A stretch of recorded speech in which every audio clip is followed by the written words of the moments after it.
Colegas todos, en esta oportunidad es para mí un gusto estar con ustedes y poder compartir algo muy especial para mí, un trabajo que hicimos hace mucho tiempo con el doctor Ian Harrington. Y bueno, yo quiero compartir este tema con ustedes y presentarlo, como bien dice ahí, apuntes arqueológicos, es lo que corresponde a rocas, buqueos y ancestros.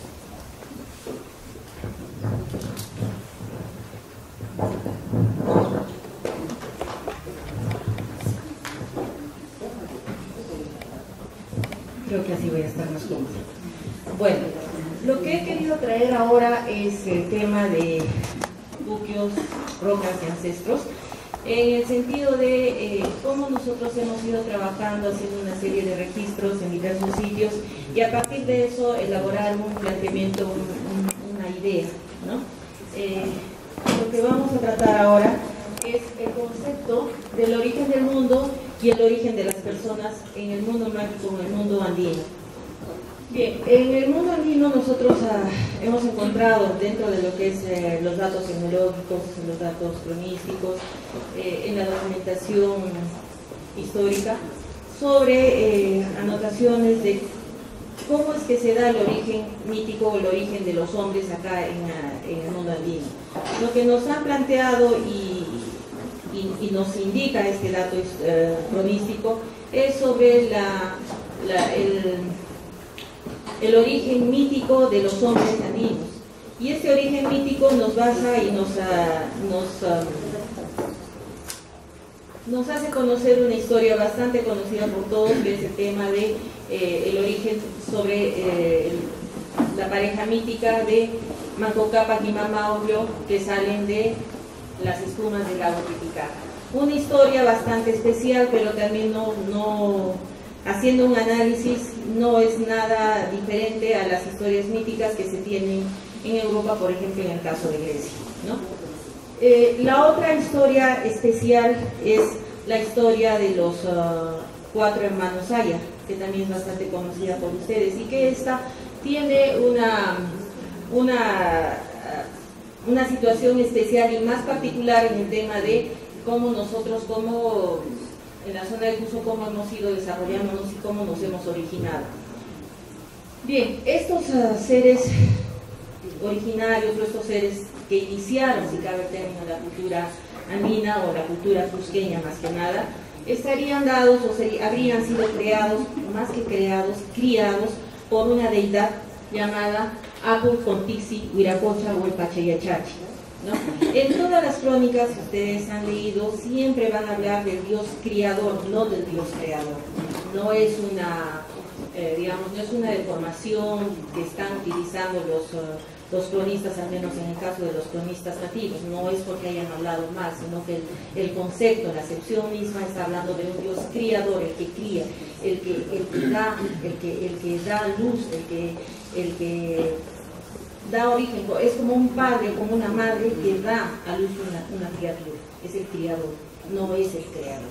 ¿No? Es muy distinto a la lógica occidental, donde tenemos un Dios que crea, que elabora, claro, el término, un ser del polvo y le da vida, ¿no? En el caso del mundo andino es el Dios que da a luz un hijo, ¿no? Siguiente, por favor. Bien, el origen mítico que nosotros tenemos es el tema de Tamputoc. Ustedes conocen la historia de Tamputoc, ¿no? Y dentro de esta historia estamos hablando de las famosas 3 ventanas. Siguiente, por favor. Bien, esta es una imagen de Pumaorco. Siguiente. Y bueno, es el Dios creador, como les había dicho, es Tixi Huiracocha Pachayachachic, es el Dios criador, ¿no? Y tenemos ahí un sitio de origen o un sitio de donde salen estas personas míticas. Y estamos hablando de Tampu Tocco y las tres ventanas, que en el caso de Cristóbal de Albornoz también habla sobre el tema de los tres huevos, que es una historia muy similar, ¿no? Y en el caso de Cusco estamos hablando de estas tres ventanas, Tapac Tocco, Maras Tocco y Sutic Tocco. Las tres ventanas míticas de las cuales habían salido tres entidades. Siguiente, por favor. Estamos hablando de los cuatro hermanos Ayar, los Capa, ¿no? Estamos hablando en el caso de la segunda ventana de las esposas de estos cuatro hermanos Ayar y los allegados a estos hermanos Ayar. Estamos hablando de una segunda que la tiene una categorización de personas. Cuando hablamos de los Capa, estamos hablando de la gente principal, de los poderosos, si cabe el término. En el caso de Maras Tocco, estamos hablando de los que están después de ellos. Sin embargo, acá también hay que considerar un tema.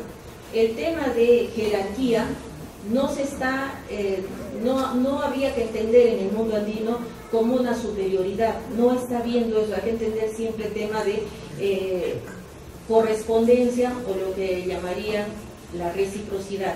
Entonces, como última ventana tenemos Sutic Tocco, es de donde habrían salido la gente común o los hermanos menores, como llama en la crónica.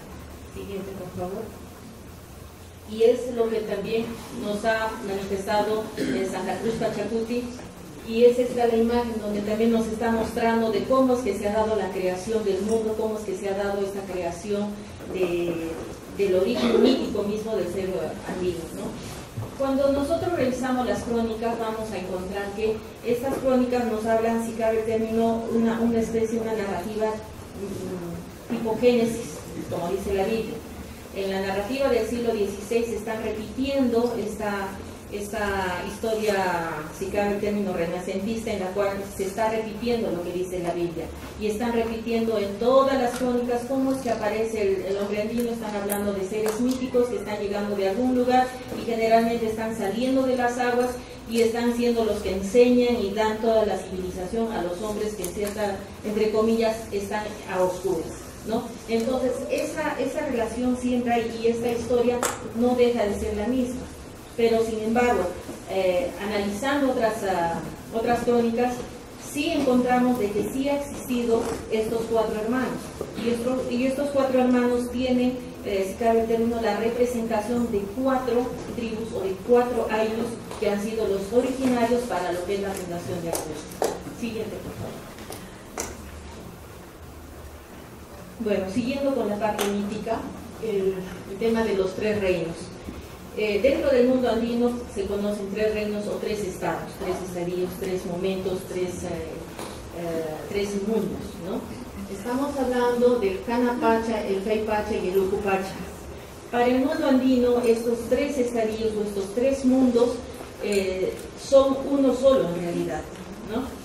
Todo lo que corresponde en el universo andino se está considerando como una unidad.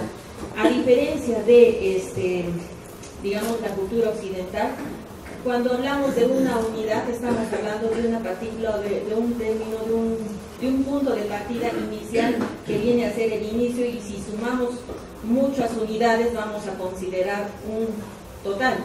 En cambio, en el mundo andino la unidad viene a ser el todo integrado, viene a ser el tema de el universo mismo, y ese universo empieza a dividirse. Y esa división va a empezar siendo una división binaria, una división tripartita y una división cuatripartita.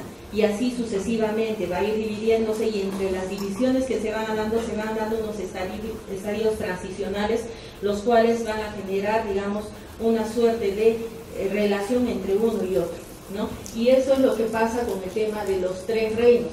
De acuerdo a lo que se ha visto y se ha revisado la cronística sobre el tema, nos están hablando de un Caipacha que corresponde a un tema del presente inmediato, para después, y este Caipacha representaría a la tierra, que sería el elemento, digamos, inicial dentro de esta lógica, ¿no?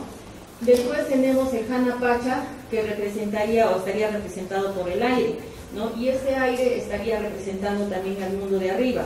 Y hay una conexión entre lo que es el Caipacha y el Janapacha, que es tan inmediata, tan simple, que si nosotros hacemos esa relación con el Ucupacha, vamos a ver que viene a ser el mundo inverso, viene a ser el mundo, traduciendo, sería el mundo de abajo.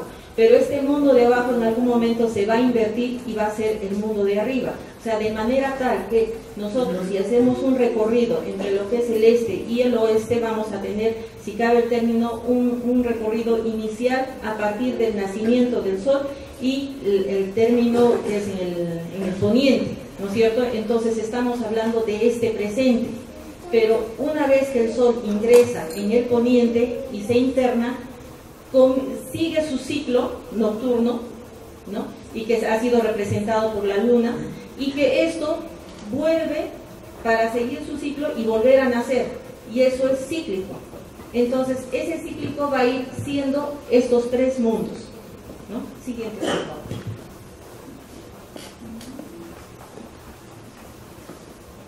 Bien, dentro de estos tres mundos también hay que entender que el origen del hombre andino, o el origen de digamos, los hombres que han vivido en este sector que es el Cusco, dentro de su pensamiento andino, dentro de su cosmovisión, ellos aducen y ellos están entendiendo, o se estaría entendiendo como que ellos están naciendo de algún lado.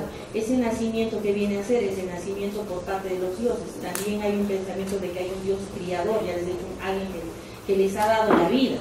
Entonces, pero ¿de dónde y cómo es que aparece esa vida? ¿Dónde es que surge? Entonces estamos hablando de las famosas pacarinas. Entonces las pacarinas vienen a hacer eso, la conexión a estos tres reinos.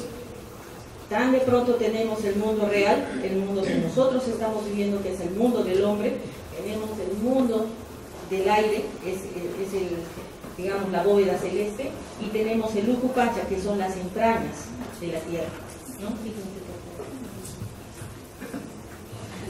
Bien, dentro de la arqueología, para verificar todos estos datos cronísticos, hemos ido analizando todos los vestigios, todo lo que hemos ido encontrando en los sitios que hemos ido estudiando, ¿no? En particular, he trabajado en el sitio de Urihuasi y hemos encontrado esta roca. Es una roca muy especial. La primera han visto que tiene una concavidad en donde está la escalita, ¿no? Ven esa concavidad y cómo la roca emerge. Y si se dan cuenta, tiene casi una forma de una media chacana. Y en este caso, volteando ya la roca, que está obviamente muy desgastada, pero se asemeja a un batracio, ¿no? Esta roca está asociada a un reservorio. Y este reservorio va a ser, si cabe el término, en una supuesta pacarina que estamos encontrando, va a ser el que va a iniciar la distribución del agua para que pueda después ser distribuida a la clase común, a los suscriptores, ¿no? Sí, bien. Otra de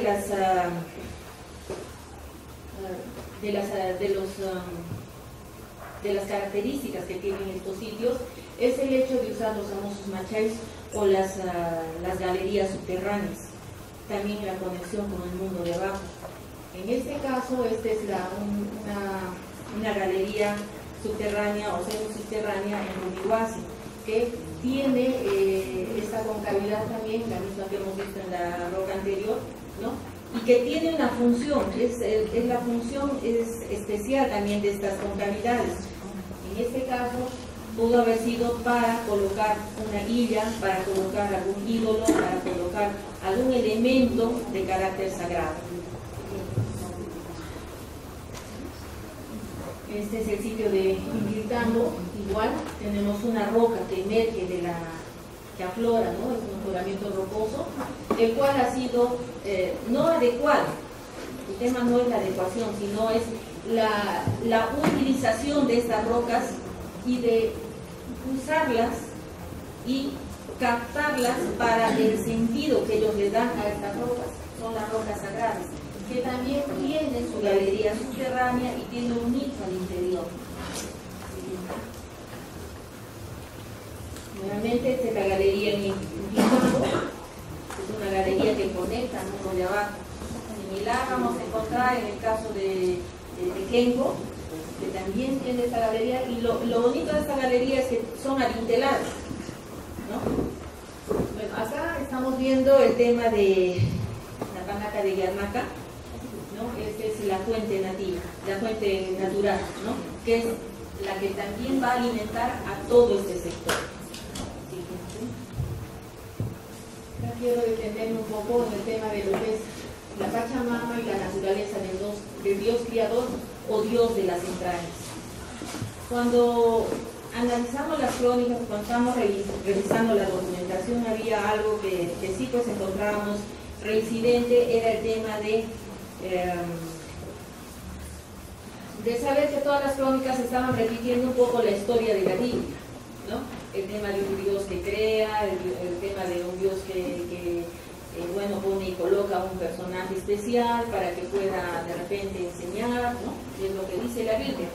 La Biblia en la religión católica, ¿no? Y es la que dentro de la concepción occidental es lo que nos habían traído los españoles, y es lo que también los que han escrito, los cronistas de esa época también han ido reflejando, ¿no?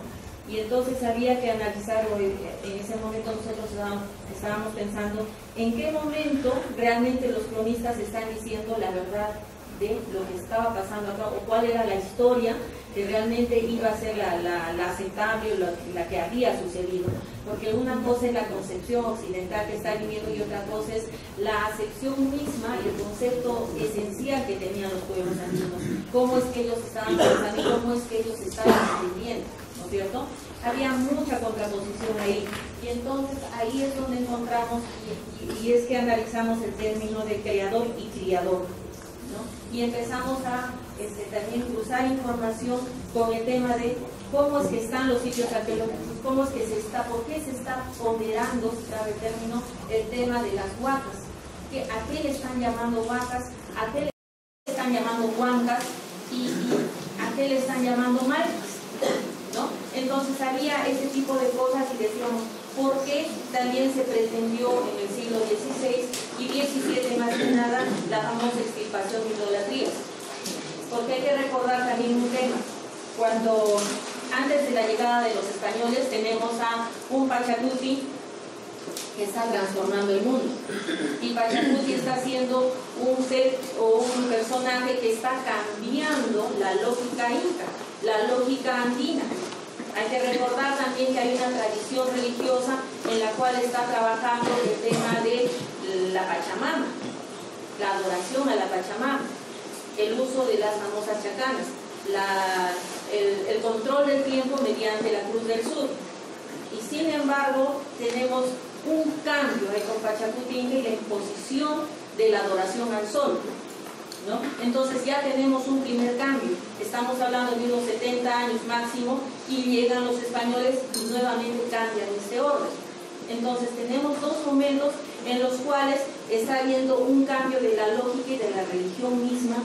O sea, la religión andina está cambiando, está transformándose y está teniendo nuevas acepciones. El tema del cambio en lo que es la adoración de la Pachamama y cambiar a la adoración del sol es un tema bastante fuerte, porque nos está cambiando todo el orden, ¿no? En cambio, vienen también los españoles y nuevamente cambian, y cuando ellos quieren cambiar este orden religioso, lo que ellos hacen es imponer, que al final no cambia, sino simplemente están imponiendo un tema que al final se va a adecuar al orden anterior. Pero ¿cuál era ese orden anterior? ¿Cuál es ese tema anterior que nosotros estamos diciendo? ¿Cómo podemos nosotros definir la religión incásica? ¿Qué podemos decir nosotros de esa religión incásica? ¿No? Entonces ahí había que hablar de conceptos, había que hablar de qué cosa nosotros entendemos en el solo hecho de saber qué es arriba y qué es abajo, qué es derecha, qué es izquierda, qué es el centro, cuál es el punto original del universo. Entonces ahí surgen dos contrariedades, lo que les había dicho antes. Primero, ¿cuál es la unidad en el mundo andino? Es el todo, muy distinto a lo que es en el mundo occidental. La unidad es una parte del universo. En cambio, en el mundo andino, el todo es la unidad, de la cual se va a dividir y se va a partir y va a llegar a partículas pequeñas.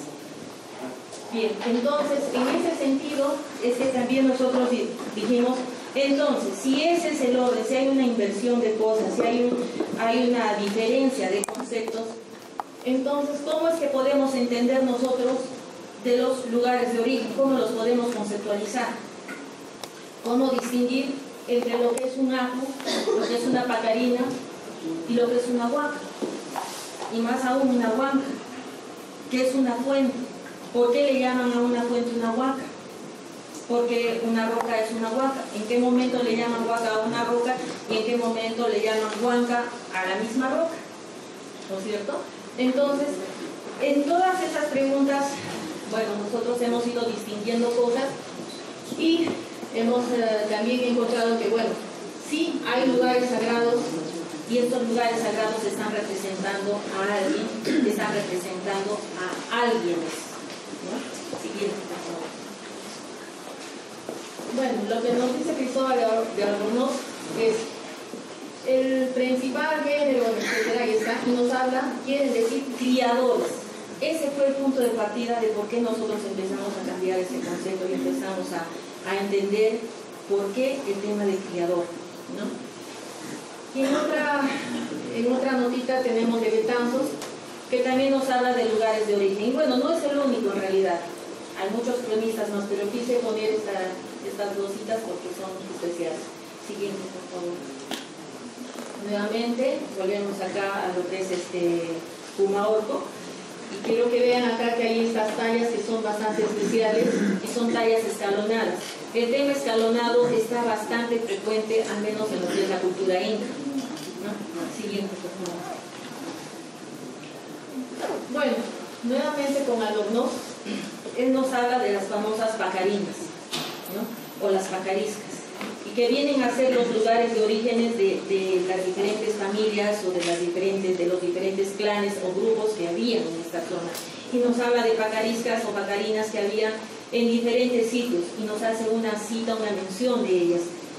Es el que habla en todo caso de las pacarinas o pacariscas que hay tanto en la costa, en la Sierra Central y parte de la Sierra Sur, ¿no? Y otro que nos va a hablar de estas pacarinas es bueno, el que ha estudiado bastante es Tom Sudema, pero él habla a partir de los eques y las pacarinas que estarían acá en Cusco. Más que pacarinas son las huacas que están acá en el Cusco, ¿no? Y estamos hablando del sistema de seques, que no viene a ser otra cosa que un orden estructurado de un ordenamiento político-social en un determinado espacio, ¿no? Bien, siguiente, por favor. Dentro de esa lógica, nosotros vamos encontrando lo siguiente, que en el Cusco, a partir de estos ejes, se va organizando socialmente los clanes que existían acá, ¿no? Y entonces encontramos que estas pacarinas vienen a ser los lugares donde están los ancestros míticos, están los dioses, ¿no? Pero a su vez también son los predecesores. Dentro de la data arqueológica hemos visto que siempre los entierros son lugares donde se albergan a personajes especiales, ¿no? Cuando nos habla Julio César Tello de las tumbas de Paracas, nos dice dónde estaban orientadas, cómo estaban enterrados, tenían algo muy especial y algo particular que encontré en la mayoría, no diré en todas, pero en la mayoría de los sitios de cementerio, es que todas están orientadas hacia el oeste, al poniente, ¿no? Entonces, ¿qué nos está indicando eso? Nos está indicando una importancia, un orden para lo que es el tema de los muertos. Y también el hecho de encontrar que estos muertos están ubicados en sitios específicos y cómo están siendo, si cabe el término, clasificados para ser enterrados, eso también nos está dando un indicador. Hemos visto que hay entierros, si cabe el término, de mucha gente o muchos individuos. Cuando hice la investigación de Rumihuasi, encontré ahí como 3 sitios en un solo espacio de entierros. Había entierros que querían ser, si cabe el término, disimulados y mimetizados dentro de la roca. Tanto así que uno confunde estos entierros con la misma roca, ¿no? O con la misma colina o cerro, ¿no? Y habían entierros que estaban ubicados, si cabe el término, en espacios, en cubículos, ¿no?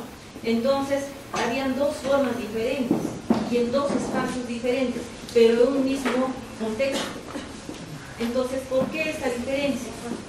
Buscando o revisando otros temas de tesis y también viendo eso de los entierros, también se tiene entierros, digamos, o sitios donde son cementerios, el caso de Ixturay, que ha trabajado nuestro colega Marco del Queso, y también hay sitios donde solamente hay entierros puntuales. Tenemos en Ollantaytambo las famosas chulpitas, tenemos en toda la zona de Huambutío también chulpitas, y también hay entierros, digamos, en cámaras funerarias, en cistas, pero hay sitios específicos para enterrar masivamente, como también hay sitios para enterrar solamente a 1 o 2 o 3 individuos máximo. Entonces, ¿qué está viendo? Está viendo una clasificación de estos individuos. ¿Qué está significando esto? Una diferencia entre lo que es, digamos, un individuo muerto común con un individuo muerto que significa.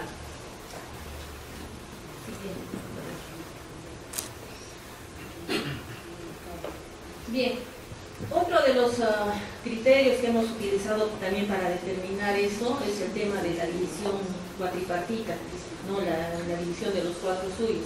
Y esto, ayudada por el trabajo que ha hecho Tom Suyema en el tema de seques, él está distinguiendo 4 espacios que son los 4 suyos y está distinguiendo en cada espacio una cantidad de seques, que son 9 por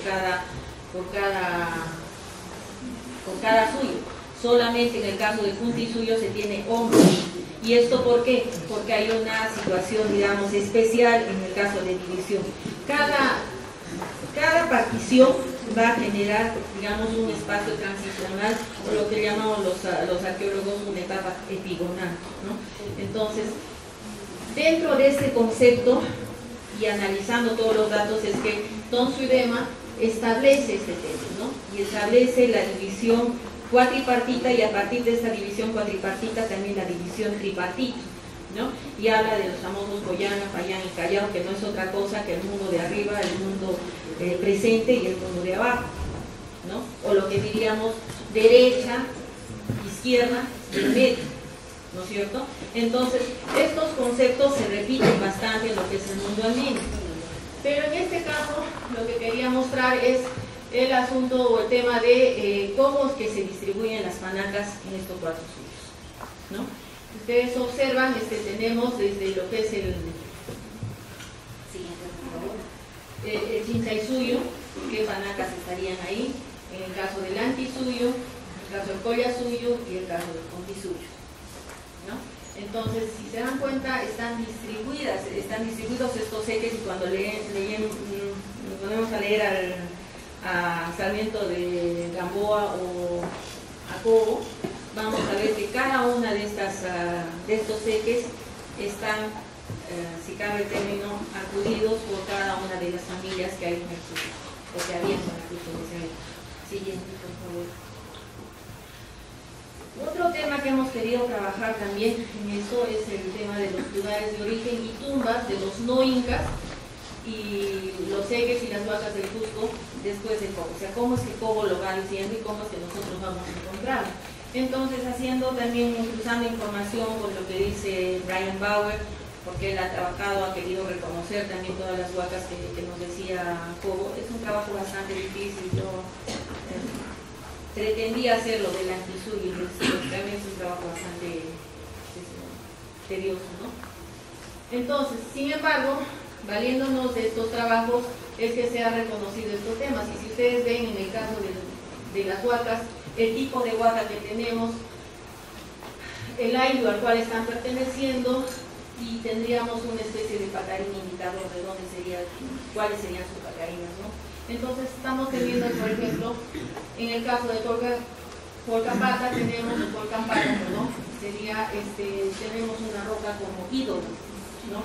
Y esto está representando a la Zaira.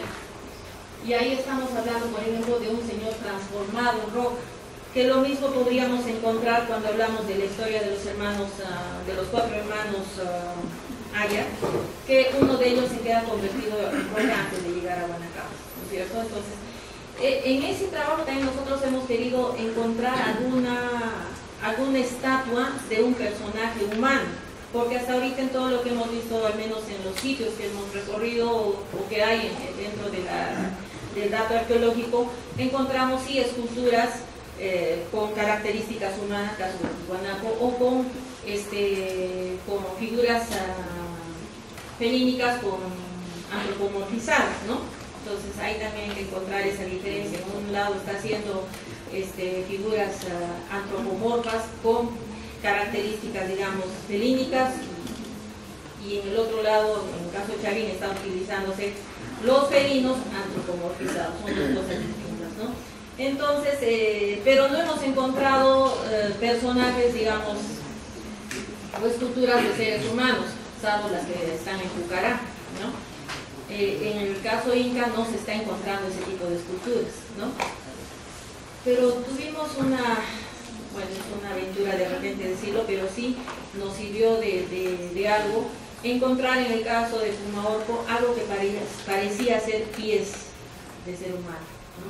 Algo hemos encontrado al lado del Puma, hemos encontrado lo que parece ser 2 pies, entonces podría haber sido una estatua humana de repente parada, no lo sé. Entonces, eso es lo que estábamos buscando y no hemos encontrado, pero solamente ese dato, ¿no? Pero sí, porque tenemos esta referencia, así cabe el término cronística, donde estamos diciendo que hay seres humanos transformados en piedra. Entonces, si hay eso, debió haber estas esfinges o estas esculturas humanas, ¿no? Y bueno, eso es lo que estaría identificando también, vamos a ir dándole cierta particularidad o cierta importancia, ¿no?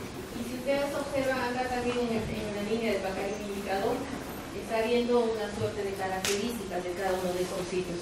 Entonces, con estos datos nosotros hemos encontrado una secuencia entre lo que es una huaca, tipo de huaca, hay un indicador de pacarina, una relación entre estas tres estos datos, ¿no es cierto? Entonces, se nos van a determinar si cabe el término cómo es que se está relacionando entre una huaca y lo que quiere significar o lo que quiere representar.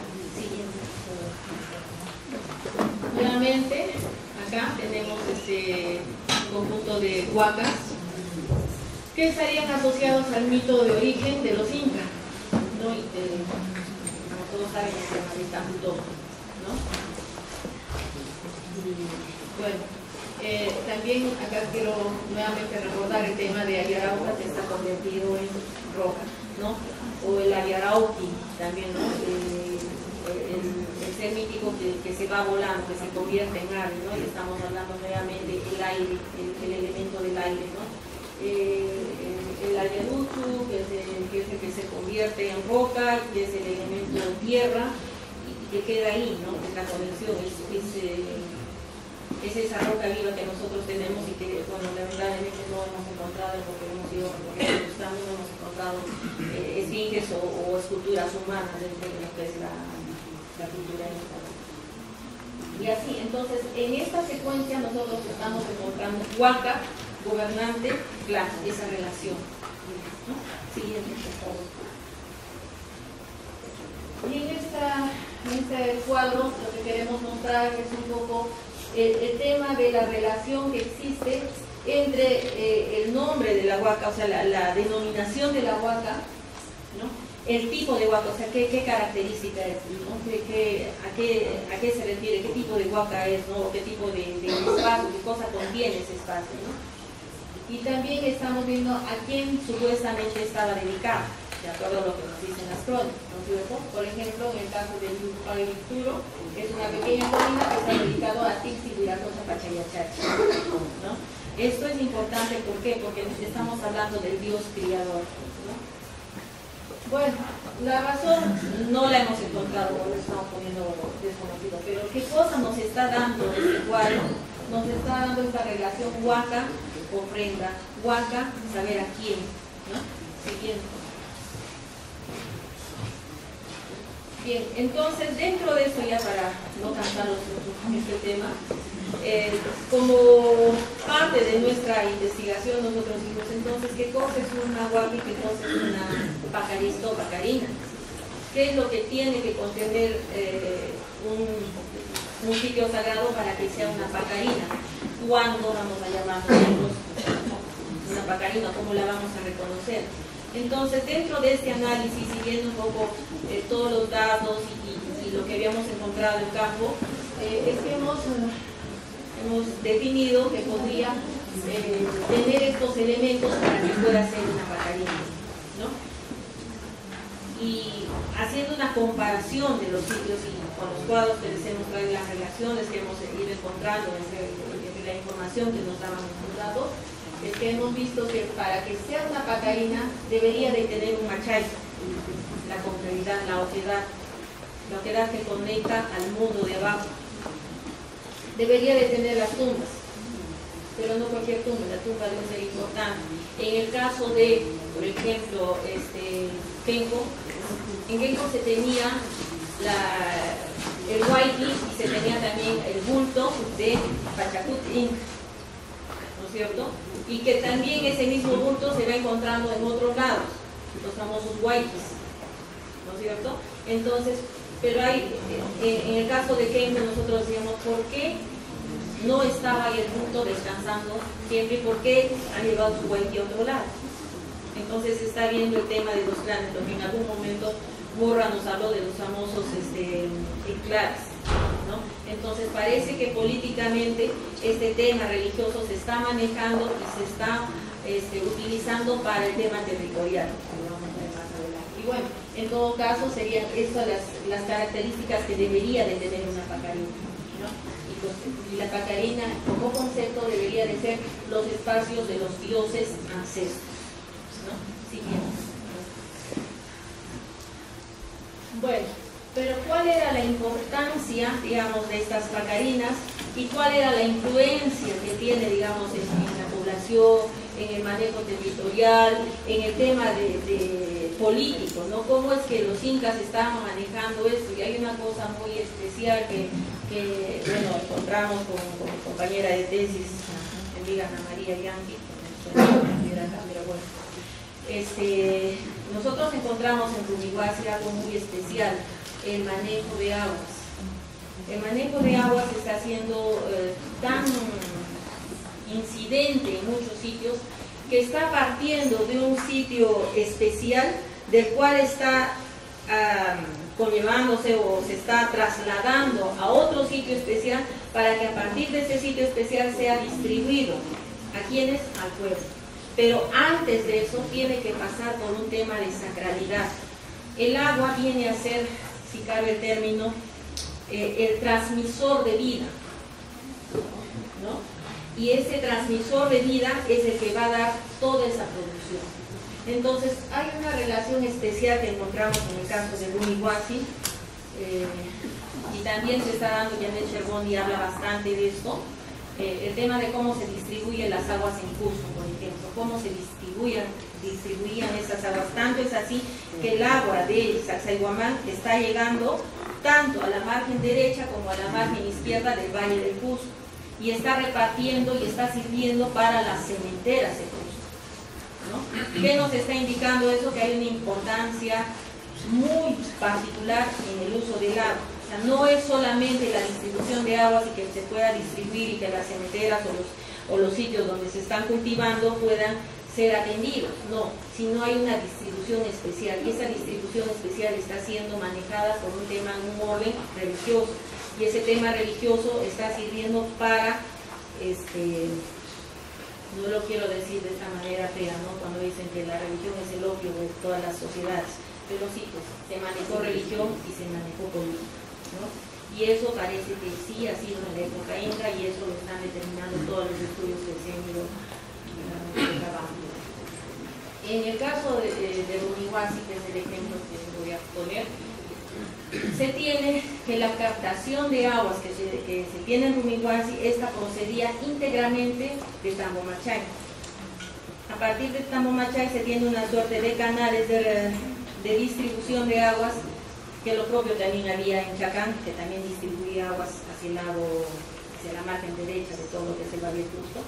Entonces, en el caso de Tambomachay, está partiendo y está distribuyendo por toda la zona de Cebollahuayco, por la parte alta, y está llegando a un reservorio en la parte alta de Rumihuasi, que es en el sector de Cusicayán. Bueno, entonces ahí se tiene un reservorio, y a partir de ese reservorio se empieza a distribuir a la parte baja, pero primero está llegando al sector de Rumihuasi. En Rumihuasi, donde tenemos una especie de rotonda o de un peñón que está entornado con un muro de piedra caliza muy especial, y que tiene una fuente de agua hacia el lado derecho, y que a partir de ahí recién ese agua sacralizada recién se empieza a distribuir al sector de Yacanora. Ahorita se llama así Yacanora. Esto lo hemos corroborado con datos históricos, es decir, con fuente documentaria de cómo se está distribuyendo las tierras y las aguas en ese sitio. Entonces, pero está habiendo primero una sacralización de este agua en el sector de Rumihuasi para recién distribuir a la parte baja, si cabe el término. Y una cosa especial también, siempre hemos dicho que los incas están manejando los espacios, lo están utilizando, están ocupando desde la cuenca media para arriba, y sí es cierto. ¿Y por qué lo hacían? Porque ellos están manejando el agua, porque a partir de la cuenca media ellos están administrando estas aguas y recién las están distribuyendo a la clase popular o al pueblo, digamos así, para que ellos a su vez puedan servirles a los principales, que eran los incas, ¿no? Entonces hay una suerte de reciprocidad, pero a la vez de dominio por parte de los incas. Siguiente, por favor. Perdón, si puede retroceder. Hay un punto que quisiera yo establecer en este del agua. Si cabe el término, estamos hablando de la pacarina, del origen de los incas, o del origen de la gente de esa época, ¿no es cierto? Y estamos diciendo que son las pacarinas, si cabe el término, los vientres de las madres que paren o dan a luz a estos hijos. Pero ¿qué cosa es lo que hace que estas personas aparezcan? Es el agua, ¿no? Entonces hay esa relación entre pacarina, fuente y sur, ¿no? Es la simiente, si cabe el término, es la pacarina, es la simiente del origen de las personas.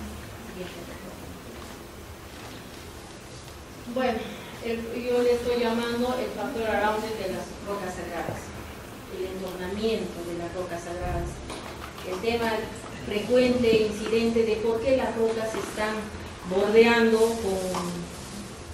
con muros especiales. Siguiente, por favor. Esto les es bastante familiar.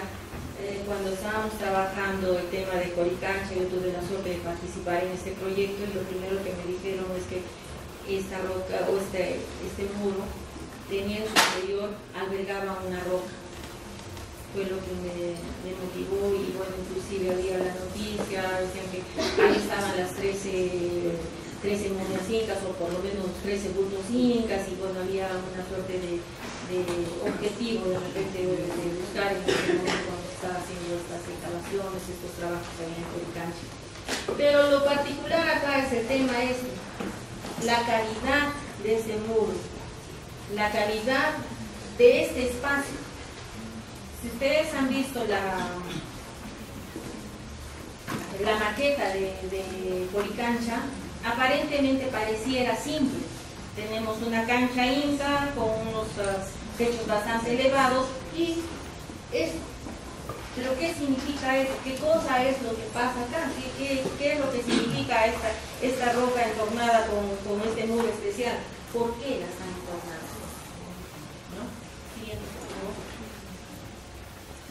Esta es la calidad de este muro. Hay que recordar que Coricancha era el templo principal de los incas, ¿no? Entonces tenía que tener una especial atención. Nuevamente vemos este tema en Machu Picchu, ¿no? Entonces, y si hacemos una relación entre Coricancha y Machu Picchu, ambos también están orientados hacia el este, hacia el levante, ¿no? Entonces, nuevamente, ¿por qué? ¿Por qué están entornando esto? ¿Por qué están entornando una roca? Siguiente, por favor. Pisa. También tiene Pisa. Y acá es curioso, porque los que conocen Pisa habrán visto que al frente de esa roca entornada tiene su Intihuatana, y eso ya es de época Pachacútec. Tiene adelante, curiosamente, una chacana. Tiene una roca en forma de chacana, la mitad supuestamente está internada en el Ucupacha, ¿no? Esa es la lógica también que ellos están utilizando. Siguiente, por favor. Ingapirca también está entornada la roca. O sea, hay una lógica entre lo que es el tema de las rocas y los puquios y los lugares sagrados y los lugares de origen. Bien. En ese sentido es que hemos ido viendo que las pacarinas vienen a ser lugares especiales y son buenos lugares de origen de los diversos clanes que han existido acá en el Valle de Cusco, y básicamente en el caso del origen de los incas estamos hablando de un origen mítico. Si bien es cierto, el dato arqueológico nos determina fechas y nos da una edad y nos da una asociación por los estilos y la tipología, digamos, de elementos que vamos encontrando en el tiempo, sin embargo, yo me atrevo a pensar que el origen inca no se da, o de la cultura inca como tal, no se da solamente en el siglo XIV, sino me atrevería a pensar que da desde la época de los guayas o de los macabayes, ¿no? Entonces estamos hablando de una cultura inclásica o de una cultura, digamos, cusqueña, bastante ancestral, milenaria, que inclusive habría tenido un origen especial acá y que podría ser un poco cultural, que no estamos procediendo de otros espacios, que no estamos siendo influencia de otros espacios, sino que estamos siendo un grupo originario que está creando su propio patrón cultural en esta zona, ¿no? Entonces, en ese sentido es que cuando hablamos de las pacarinas y de las canacas reales, estamos hablando de estos grupos humanos que han surgido en este Valle del Cusco y han generado todo ese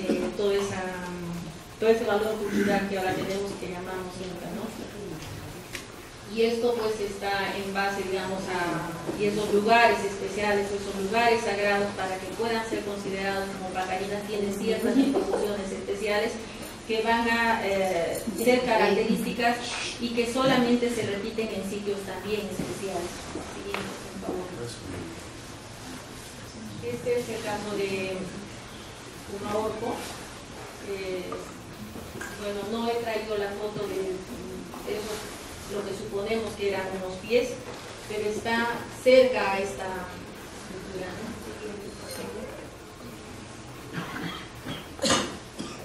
Bueno, este es el sector de Tuchuna, si puede retroceder un poco.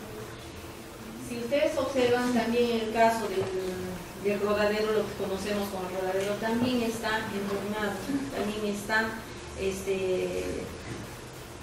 tiene alrededor de toda esta roca, tiene toda una suerte de, como una especie de pirámide, pero que está cerrando, está agarrando todo lo que es la roca sagrada, y esa roca es bastante especial. Entonces esto también está albergando un espacio y está asociado a lo que es la famosa huaca de Calispuqui, que correspondería a aparecer en una pacarina, ¿no? Siguiente. También tiene estos atributos de las rocas talladas, ¿no? Y el tema constante, lo que le llamamos la famosa chacana, ¿no? Siguiente. Bueno, y como conclusión de estos alcances que les quiero compartir, es que Pumaorco, sí, pues sería, bueno, esto yo sé que todos lo saben, pero bueno, sería la pacarina inca con los siguientes atributos: una serie de machayes para el entierro, una gran cueva, un altar tallado, mesa para colocar una momia o waifi o el bulto, ¿no? Tiene el canal de agua, tiene una fuente de agua, tiene esa sucesión, y el pequeño puma tallado, con así que tendríamos un lago, lo que tendríamos también en el caso de Chacán, que también tiene todas estas atribuciones. Lo único que no hemos encontrado ahí son los pumas tallados, pero que pareciera que también puede ser una pacarina, que es la dadora de fuente de vida, ¿no? Y bueno, las pacarinas eran lugares de donde salían y se enterraban los antepasados. O sea, estamos hablando de los seres mitológicos, los dioses que vienen a ser nuestros ancestros y que vienen a ser los que nos han generado todo este tema. Quiero agradecer a ustedes la atención.